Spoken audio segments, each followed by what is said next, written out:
हर किस्म की हमदो सना अल्लाह रब्बुल इज़्ज़त के लिए जो हम सब का खालिक, मालिक और राज़िक है। कसरत से दुरूद सलाम हो इमामुल अंबिया जनाब मुहम्मद रसूलुल्लाह सल्लल्लाहु अलैहि वसल्लम की ज़ात अक़दस पे। कुरान करीम की सभी सूरतें बहुत ही अजीम हैं। उन अजीम सूरतों में से एक सूरत सूरह असर है, जो इंसान की हिदायत के लिए, जो लोगों की इस्लाह के लिए बहुत ज़्यादा अहमियत रखती है। इस कदर अहमियत रखती है कि इमाम शाफी रहमहुल्लाह फरमाते हैं कि अगर अल्लाह रब्बुल इज़्ज़त लोगों की इस्लाह के लिए सूरह असर नाज़िल करने पे इत्तिफाक कर लेते, वो और चीज़ नाज़िल न करते, तो यही सूरत लोगों की इस्लाह के लिए काफ़ी हो जाती है। अल्लाह रब्बुल इज़्ज़त इस सूरत के आगाज़ में कसम उठाते हुए कहते हैं वल असरी, ज़माने की कसम। अल्लाह रब्बुल इज़्ज़त कसम ना उठाएं तब भी अल्लाह रब्बुल इज़्ज़त की बात पे हम सबको यकीन है। अल्लाह रब्बुल इज़्ज़त की कोई भी बात शक्को शुबा से बालातर है, लेकिन यहाँ पे अल्लाह ने कसम उठाकर कहा है कि वल असर, ज़माने की कसम। यहाँ पे एक सवाल ये पैदा होगा कि हम ये सुनते हैं कि अल्लाह रब्बुल इज़्ज़त के अलावा किसी और चीज की कसम उठाना जायज नहीं है, लेकिन खुद अल्लाह रब्बुल इज़्ज़त यहाँ पे गैरुल्लाह की कसम उठा रहे हैं, ज़माने की कसम उठा रहे हैं। तो क्या गैरुल्लाह की कसम उठाना जायज है? तो गुजारिश ये है कि अल्लाह के अलावा किसी की भी कसम उठाना जायज नहीं है, लेकिन अल्लाह खुद जब कसम उठाएं तो अल्लाह अपनी कसम भी उठा सकते हैं और अपनी मखलूकात में से किसी मखलूक की कसम भी उठा लेते हैं। अल्लाह रब्बुल इज़्ज़त जिस मखलूक की कसम उठाते हैं वो भी आम मखलूक नहीं होती। अल्लाह का किसी मखलूक को कसम उठाने के लिए मुंतखब फरमाना इस बात की दलील है कि ये अल्लाह की मखलूकात में से एक अजीम मखलूक है। तो ज़माना एक अजीम मखलूक है। ज़माना अल्लाह रब्बुल इज़्ज़त की बहुत बड़ी नेमत है। ज़माना किस चीज़ का नाम है? मेरी और आपकी उम्र ज़माना है, और ये उम्र इतनी कीमती चीज़ है, इतनी बड़ी नेमत है कि इसके बारे में रोज़े क़यामत सवाल होगा। इमाम तिरमिज़ी रहमहुल्लाह नक़ल करते हैं जनाब बरदा असलमी रज़ियल्लाहु तआला अन्हु से कि रोज़े क़यामत जब इंसान अल्लाह के सामने पेश होगा तो उसके दोनों कदम अल्लाह के सामने से हरकत नहीं कर सकेंगे। अल्लाह के सामने से वो दाएं बाएं नहीं हो सकेगा जब तक कि अल्लाह ताला की 4 सवालों का जवाब नहीं दे देगा। पहला सवाल ये होगा अन उम्रिही फीमा अफना, तुम्हें हमने उम्र दी थी, एक जमाना दिया था, 40 साल की उम्र, 50 साल की उम्र, 60 साल की उम्र, 80 साल की उम्र, 100 साल की उम्र दी थी। बताओ ये 100 साल कहाँ गुजार कर आए? क्या करते रहे? हराम कामों में ये जिंदगी गुजार दी या अल्लाह की इबादत में गुजारी, तलावते कलामे पाक में गुजारी या गंदे गाने सुनते हुए गुजारी? इस उम्र के बारे में, इस जमाने के बारे में सवाल होना है। इससे आप अंदाजा लगा सकते हैं कि जमाना कितनी बड़ी नेमत है कि इस नेमत के बारे में अल्लाह ताला रोज़े क़यामत सवाल करें। आज इंसान समझता है कि ये वक्त इसका मैं मालिक हूँ, मेरी मर्जी, जो चाहूं सो करूं, नहीं तुम्हारी मर्जी नहीं चलेगी। ये वक्त तुम्हारे पास अल्लाह की अमानत है, ये अल्लाह की बहुत बड़ी नेमत है। इसके एक एक लम्हे के बारे में सवाल तो फरमाते हैं नबी अलैहिस्सलाम कि पहला सवाल उम्र के बारे में होगा, दूसरा इल्म के बारे में होगा कि हमने तुम्हें इल्म दिया था, उसके साथ क्या किया, उस पर अमल किया या नहीं किया, वो इल्म दूसरों तक पहुंचाया या नहीं पहुंचाया, वो इल्म अपनी बेगम को दिया या नहीं दिया, वो इल्म अपनी औलाद को दिया या नहीं दिया। तुम्हें सूरह फातिहा पढ़ना आती थी, किसी और को सिखाई? सूरह फातिहा का तर्जुमा आता था, किसी और को बताया? तुम्हें मालूम था कि कौन कौन से अल्फाज शिर्क होते हैं? क्या दूसरों को वार्निंग दी, दूसरों को खबरदार किया? तुम्हें मालूम था कि कौन कौन सी दुआएं पढ़ें, कौन कौन से अस्कार करें? तो अल्लाह रब्बुल इज्जत के आप करीब हो सकते हैं, अल्लाह के मुकर्रब और महबूब बंदे बन सकते हैं। क्या वो अस्कार, वो दुआएं किसी और को सिखाएं? तो उम्र के बारे में सवाल होगा, इल्म के बारे में सवाल होगा और माल के बारे में सवाल होगा। ये माल कहां से हासिल किया और कहां खर्च किया? लोग कहते हैं मेरा माल मेरी मर्जी। नहीं, ना तुम्हारा माल है ना तुम्हारी मर्जी है।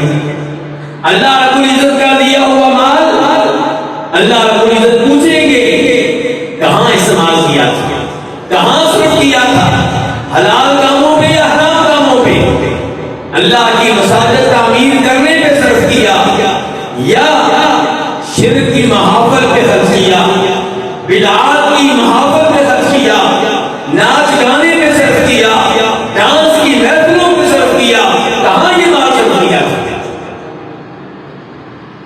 और फिर 4 सवालों में से आखिरी सवाल ये कि तुम्हें खूबसूरत जिस्म दिया था, आंखें दी थी, हाथ दिए थे, पांव दिए थे, जिस्म दिया था, इस जिस्म का इस्तेमाल कहां पे किया? ये जवानी कहां पे गुजरी, ये सेहत कहां पे गुजरी? ये सवाल का जवाब दो। तो मेरे भाइयों, ये हदीस काबिल गौर है। तो इस हदीस से पता चला कि जिन 4 चीजों के बारे में सवाल होना है उनमें से एक वक्त है, हमारी उम्र है, हमारा जमाना है। तो जमाना बहुत बड़ी चीज है, बहुत बड़ी नेमत है, इसलिए अल्लाह ताला इसकी कसम उठा रहे हैं और फरमाते हैं कि वल आसरी, जमाने की कसम। लेकिन मैं और आप जमाने की कसम नहीं उठा सकते, वालिदैन की कसम नहीं उठा सकते, धरती की कसम उठाने की इजाजत नहीं है, किसी पीर की कसम उठाने की इजाजत नहीं है, और नबियों के इमाम जनाब मुहम्मद रसूलुल्लाह सल्लल्लाहु अलैहि वसल्लम की भी कसम उठाने की इजाजत नहीं है, काबा शरीफ की कसम उठाने की इजाजत नहीं है। फरमाते हैं नबी अलैहिस्सलाम, मन हलफा बिगैरिल्लाहि फक़द कफर औ अशरक, जो अल्लाह के अलावा किसी की कसम उठाए वो अल्लाह ताला के साथ उसे शरीक करेगा, शिर्क का इर्तिकाब करेगा, ऐसा अमल करेगा जो तौहीद के मुनाफिक है। जनाब अब्दुल्लाह बिन उमर के सामने किसी ने काबा शरीफ की कसम उठाई, उसमें नाराज हुए, कहा कसम उठानी है तो काबा की ना उठाओ, रब्बे काबा की कसम। आप कुरान पढ़ लें, नबी अलैहिस्सलाम की हदीस का मुताला कर लें, सहाबा किराम आपको कसमें उठाते हुए नजर आएंगे, लेकिन कसम किसकी उठा रहे होंगे? नबी अलैहिस्सलाम का नाम लेके कसम आप भी नहीं उठाएंगे, आपके रब की कसम उठाएंगे। वो कहेंगे कि कसम है उस जात की जिसने आपको हक देकर भेजा, कसम है उस जात की जिसने आप पे कुरान नाज़िल किया। सहाबा किराम ये कहते हुए नजर नहीं आएंगे कि आपकी जुल्फों की कसम, आपकी कमली की कसम, आपके नालैन की कसम, आपकी आंखों की कसम, आपके चेहरे अनवर की कसम। ये कसम आपको सहाबा किराम यहाँ नहीं मिलेगी, उनके यहाँ ये मिलेगा कि आपके रब की कसम, आपको भेजने वाले की कसम। तो अल्लाह ताला यहाँ पे कसम उठा रही है कि वल आसरी, जमाने की कसम, इन्नल इंसान लफी खुस्र, कि इसमें कोई शक व शुबा नहीं है, हर इंसान खसारे में है, बल्कि खसारे में डूबा हुआ है, खसारे में, नुकसान में, हलाकत में,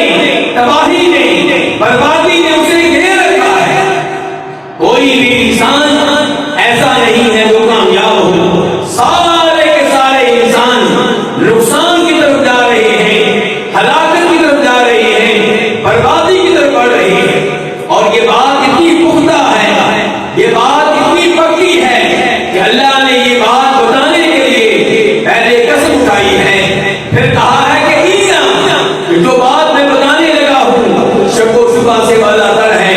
फिर अल्लाह ने कहा लफी कसम इन्ना लाम, तीन चीजें जिक्र करके अल्लाह ने कह दिया कि जो बात मैं बता रहा हूं ये बड़ी पक्की बात है, पुख्ता बात है, शको शुबा से वालातर बात है कि हर इंसान खसारे में है, तबाही में है, बर्बादी में है। तबाही और बर्बादी ने हर एक को घेर रखा है। इल्लल्लज़ीना आमनू व अमिलुस सालिहात व तवासौ बिल हक़्क़ि व तवासौ बिस सब्र। खसारे से महफूज, तबाही और बर्बादी से बचा हुआ, हलाकत से जो महफूज है वो कौन है? जिसमें चार चीजें पाई गई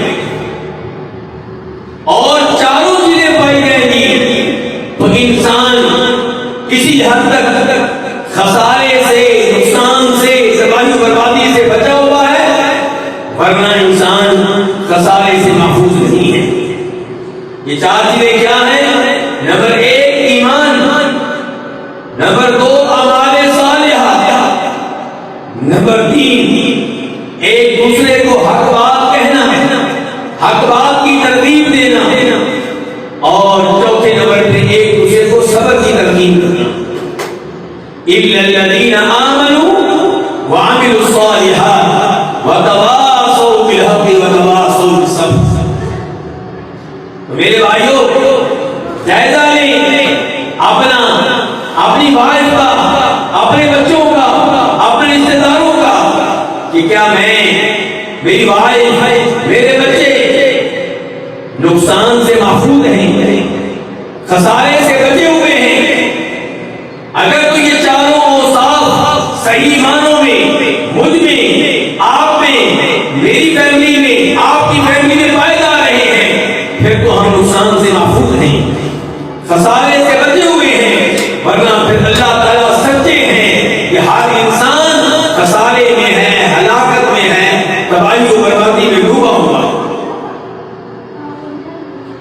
तो पहला वसफ क्या है? ईमान। किस पे ईमान? अल्लाह रब्बुल इज्जत की जात पे ईमान, अल्लाह के वजूद पे ईमान। और अफसोस से कहना पड़ रहा है कि ये जमाना जिसे साइंस का जमाना कहा जाता है, ये जमाना जिसे इल्म का जमाना कहा जाता है, इस जमाने में लोग तेजी के साथ ईमान की दौलत से महरूम हो रहे हैं। जदीद तरीन यूनिवर्सिटियों में तालीम पाने वाले आपके बच्चे, जदीद तरीन तालीम हासिल करने वाले आपके पोते इन यूनिवर्सिटियों में ईमान की दौलत से महरूम हो रहे हैं। आप समझते हैं कि मेरा बेटा कामयाबी के जीने तय कर रहा है, कामयाबी की सीढ़ियों पे चढ़ता चला जा रहा है, ऊपर से ऊपर जा रहा है। जी हाँ, वो दुनिया के लिहाज से ऊपर जा रहा होगा, लेकिन ईमान के लिहाज से, दीन के लिहाज से, शरीयत के लिहाज से वो तेजी से तबाही बर्बादी की तरफ बढ़ रहा है। ईमान के मामले में लोग तीन तरह के हैं।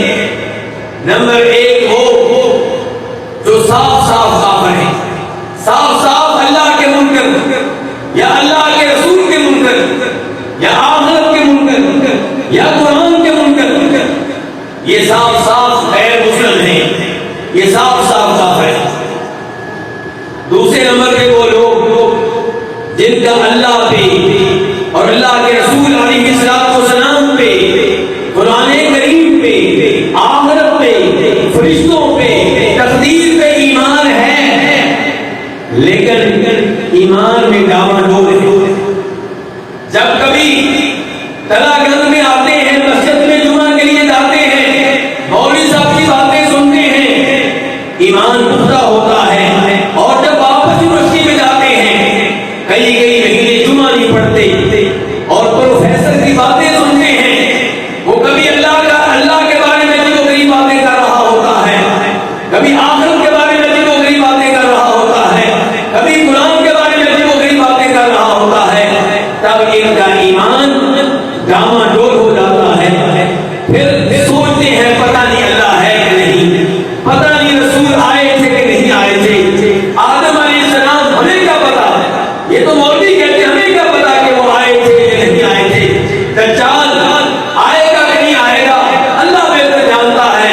मौलवी साहब कहते हैं हमें क्या पता। ईसा अलैहिस्सलाम आसमानों पे जिंदा है, जमीन पे नाज़िल होंगे कि नहीं होंगे हमें क्या पता। जब ईमान की ये सूरत हाल हो तो ये इंसान भी ईमान की दौलत से महरूम हो गया, क्योंकि अल्लाह को ऐसे ईमान की जरूरत नहीं है जो मशकूक किस्म का हो, जो डामाडोल किस्म का हो, जिसमें तरद्दुद हो। अल्लाह को उस ईमान की जरूरत है जो अबू बकर सिद्दीक रज़ियल्लाहु ताला अन्हु की तरह हो कि लोगों ने कहा अबू बकर सुना है कि तुम्हारे साहिब मोहम्मद क्या कह रहे हैं सल्लल्लाहु अलैहि वसल्लम, वो तो ये दावा कर रहे हैं अजीबो गरीब दावा कि रात के थोड़े से हिस्से में मैं मक्का से मस्जिद अक्सा गया हूँ, पहले आसमान पे गया हूँ, सातवें आसमान पर गया हूँ, अल्लाह का कलाम अल्लाह की आवाज में सुना है। बहुत से अंबिया किराम अलैहिस्सलाम से मुलाकात हुई है। बताओ आप भी उनकी बातों की तस्दीक करोगे, आप भी उन पे ईमान लाओगे। अबू बकर ने कहा क्यों नहीं ईमान लाऊंगा, जब मेरा इस बात पे ईमान है कि सुबह शाम आप पे वही नाज़िल होती है, तो इस बात पे ईमान लाना कौन सा मुश्किल है कि आप रात के मामूली से हिस्से में फलस्तीन गए, शाम गए, मस्जिद अक्सा गए, सातों आसमानों पे गए, अगर उन्होंने ये बात कही है तो मैं इस पे ईमान लाने का ऐलान करता हूं। ऐसा ईमान चाहिए, ऐसा ईमान चाहिए। नमाज पढ़ना तो बात की बात है, हज करना तो बात की बात है, कम अज कम ईमान तो पुख्ता होगा। लेकिन यहाँ पे हमारे बच्चों को जदीद तालीम के नाम पे ईमान की दौलत से महरूम करने की कोशिशें उरूज के ऊपर है। कभी ये कहा जाएगा कि मर्द और औरत विरासत के मामले में बराबर है, औरत को आधी विरासत देना ये औरत में जुल्म है। और हमारा ये बच्चा शुरू में जब ये बात सुनता है तो परेशान होता है कि मौलवी साहब ये कह रहे थे कि औरत की विरासत आधी है लड़के के मुकाबले में, और प्रोफेसर साहब कुछ और कह रही है। दोबारा ये बात सुनता है, तीसरी बार सुनता है, फिर उसे मौलवी साहब की बातें अजीबोगरीब लगती हैं, कुरान की बातें अजीबोगरीब लगती हैं, प्रोफेसर की बातों पे यकीन हो जाता है। क्यों? क्योंकि प्रोफेसर साहब वो उसूल दे रहे हैं जो अमेरिका से आए हैं, वो उसूल बता रहे हैं जो यूरोप से आए हैं, और यूरोप वाले तो बहुत इल्म वाले हैं, वो जो बात करेंगे वो हरफे आखिर है। तो मौलवी साहब बात करेंगे उसके बारे में सोचा जाएगा, तहकीक की जाएगी कि उसे लेना है या नहीं लेना।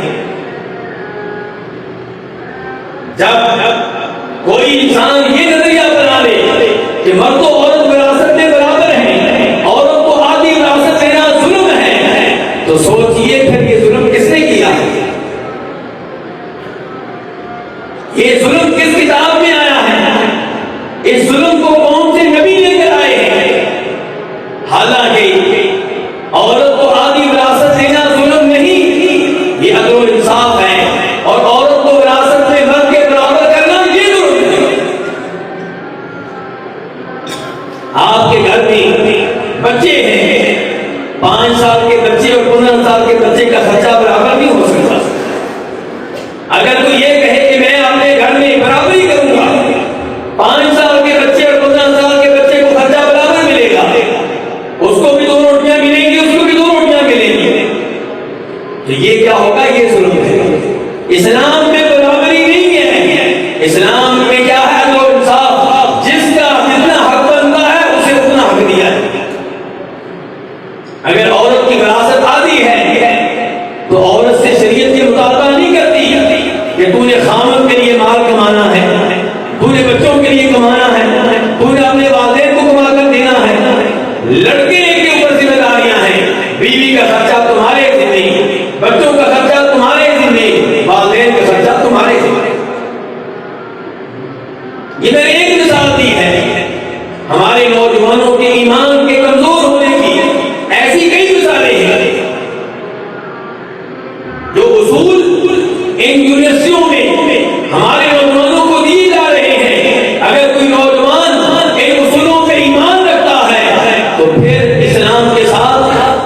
कुफर करना पड़ेगा, अल्लाह के साथ कुफर करना पड़ेगा, या अल्लाह के उसूल मान ले या यूरोप से आए हुए उसूल मान। तो अल्लाह ताला कहते हैं कि जो ईमान पे है ये है कामयाब इंसानों में से एक। कामयाब इंसान जो है वो में 4 चीजें पाई जाए, उनमें से एक क्या? ईमान। तो बहुत सारे लोग इस पहली चीज में ही नाकाम है। कलमा पढ़ने वाले कई लोग ऐसे हैं जो कलमा पढ़ने के साथ साथ शिर्क करते हैं। ऐसे लोगों का ईमान उन्हें फायदा नहीं दे सकेगा। अल्लाह ताला कहते हैं कुरान हकीम में, वमा युमिनु अक्सरुहुम बिल्लाहि इल्ला वहुम मुश्रिकून। अल्लाह पे ईमान लाने वालों में से अक्सर वो हैं जो अल्लाह के साथ औरों को शरीक कर रहे होते हैं। अल्लाह ने सच कहा। कलमा पढ़ने वाले कितने लोग हैं जो आज अल्लाह ताला के साथ किसी न किसी नबी को शरीक कर रहे होते हैं, किसी न किसी सहाबी को शरीक कर रहे होते हैं, अहले बैत में से किसी न किसी को शरीक कर रहे होते हैं, अल्लाह के औलिया में से किसी न किसी को शरीक कर रहे होते हैं। यहाँ पे ये कहा जा रहा होता है, या शेख अब्दुल कादिर जिलानी शैखन लिल्लाह, या शेख अब्दुल कादिर अल्लाह के लिए हमें कुछ दे। इससे मांगा जा रहा है शेख से, वास्ता अल्लाह का देंगे, दुआ शेख से, सवाल शेख से। ये अल्लाह ताला के साथ शिर्क नहीं तो और क्या? कितने ही लोग हैं जो नबी अलैहिस्सलाम की कब्र के पास खड़े होकर आपको पुकार रहे होते हैं, आपसे दुआएं कर रहे होते हैं कि ऐ अल्लाह के रसूल रोज़े क़यामत हमारी शफाअत करना। नबी अलैहिस्सलाम रोज़े क़यामत शफाअत फरमाएंगे, हमारा इसमें ईमान है। जो आपकी शफाअत का इनकार करे वो मुसलमान नहीं है।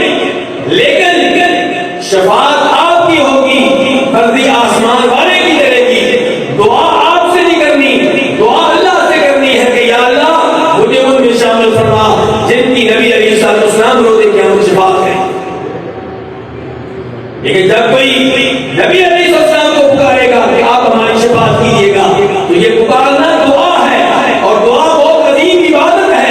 इस इबादत में अल्लाह ताला के साथ किसी और को शरीक करने की इजाजत नहीं। तो पहला बस उस इंसान का जो कामयाब है वो ये कि वो सही ईमानों में अल्लाह पे ईमान रखता हो, अल्लाह के रसूलों पे ईमान रखता हो, अल्लाह के फरिश्तों पे ईमान रखता हो, आसमानी किताबों पे ईमान रखता हो, तकदीर पे ईमान हो, आखिरत पे ईमान हो। तो अज़ाब कब्र को नहीं मानता वो ईमान की दौलत से महरूम है। जो रोज़े क़यामत रखे जाने वाले तराजू को नहीं मान रहा वो आखिरत का मुनकिर हुआ। तो मुकम्मल तौर पे ईमान लाना है कुरान पे, आखिरत पे, कब्र के अज़ाब पे भी ईमान, जन्नत पे भी ईमान, जहन्नम पे भी ईमान, नबी अलैहिस्सलाम को हौज़ मिलेगा उस पे भी ईमान। एक तराजू होगा जिसमें हमारे अमाल तोले जाएंगे, साहिब अमल को भी तोला जाएगा, उसमें भी ईमान। जहन्नम पे एक पुल होगा जिसपे हर एक ने गुजरना है, उसमें भी ईमान। कोई आदमी इन बातों में से किसी एक बात का इनकार करता है तो मुसलमान नहीं रहता। इल्लल्लज़ीना आमनू व अमिलुस सालिहात। दूसरा बस कामयाब इंसान का कि वो नेक अमल बजा लाता है। नेक अमल किसे कहते हैं? नेक अमल वो है जो सिर्फ अल्लाह को राजी करने के लिए किया जाए और नबी अलैहिस्सलाम के तरीके के मुताबिक किया जाए। नमाज नेक अमल है, हज करना नेक अमल है, उम्रा करना नेक अमल है, ज़कात अदा करना नेक अमल है। लेकिन अगर कोई नमाज पढ़ता है अल्लाह के अलावा किसी और को खुश करने के लिए, किसी और से शाबाश लेने के लिए, किसी और से इनाम लेने के लिए, तो उसने रियाकारी का इर्तिकाब किया। उसका ये अमल अमल सालेह नहीं है, नेक अमल नहीं है। नेक अमल में दो चीजों का पाया जाना जरूरी है कि आप अमल करें सिर्फ अल्लाह को राजी करने के लिए। दूसरे नंबर पे नबी अलैहिस्सलाम की स्टैंप मौजूद हो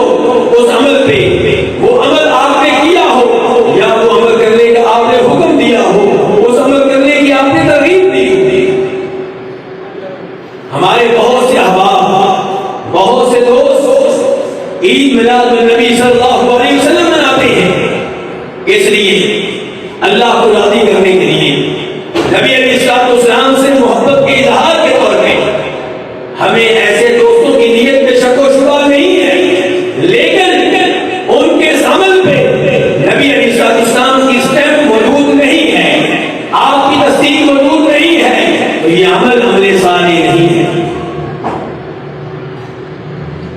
और किराम के नाम पे, सहाबा किराम के नाम पे, आले बैत के नाम पे कोई भी ऐसा अमल आप करें जो नबी अलैहिस्सलाम से साबित ना हो, वो अमले साले नहीं करार पाएगा, बल्कि अमले बातिल करार पाएगा।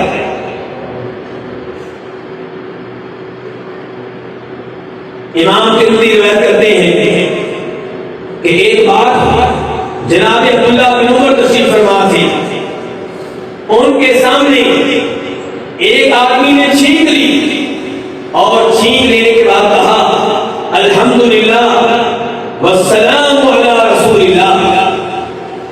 ये छींक आई है, मैं इस मौका पे अल्लाह की हम्द व सना बयान करता हूँ और साथ साथ नबी अलैहिस्सलाम के सलाम पढ़ता हूँ।